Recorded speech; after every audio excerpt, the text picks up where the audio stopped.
Yes, that is correct. The Naruto Ultimate Ninja Storm very first game is now also available on mobile phones.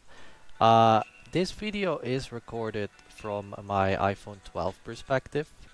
I don't know if it's also on Android phones. I'm not sure, but it is on iOS. I know that for sure. The game just came out today, and there are, from what I've heard, 25 playable characters. So, yeah, it's obviously the very first game in the series, right?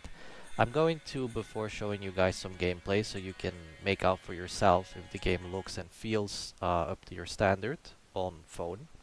Going to show you this first. So the combat system is very much like the games themselves, especially obviously the first game.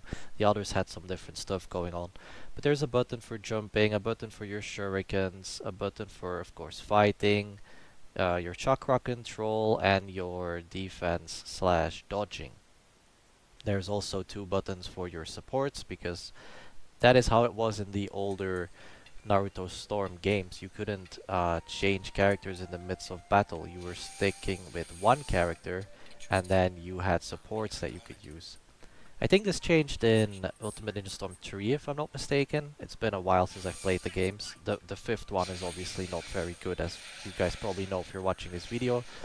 I assume you're a Naruto fan, so you probably know Storm 5 is not good. It really makes the memory of the game sink. It's very sad. But anyways, we are here to talk about Storm 1. There is no online mode. The game costs 12 euros, which I think is about 10 USD.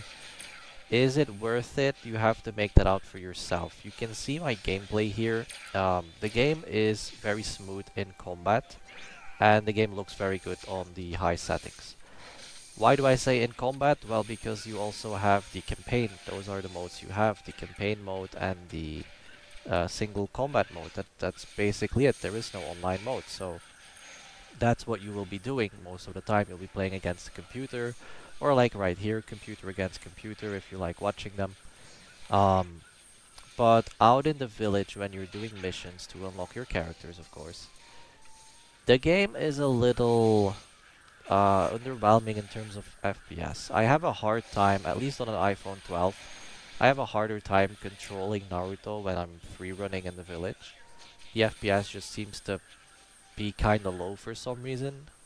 So that is a little bit of a drawback because obviously you need to spend time in that story mode if you want to get the cooler characters, right? Like Itachi, Orochimaru, Kakashi, you name it, right? But yeah, overall, in my opinion, as a big and long time Naruto fan, I think it's worth it. I think the game is worth the price. It's a shame that there's no multiplayer, but maybe in future installments when they bring Storm 2, 3, 4 to mobile. But for now, there is no multiplayer, which I don't think is a deal breaker in my opinion. I think it's very nice that you can just kind of play this game on the go if you don't have like a Nintendo Switch or anything. You can just play on your phone. So yeah, you have to make out for yourself if it's worth it or not. I just showed you gameplay from a phone perspective right here, and I gave you my thoughts on it. But thank you guys so much for watching this review, and I will see you in the next video. Peace. Pretty good.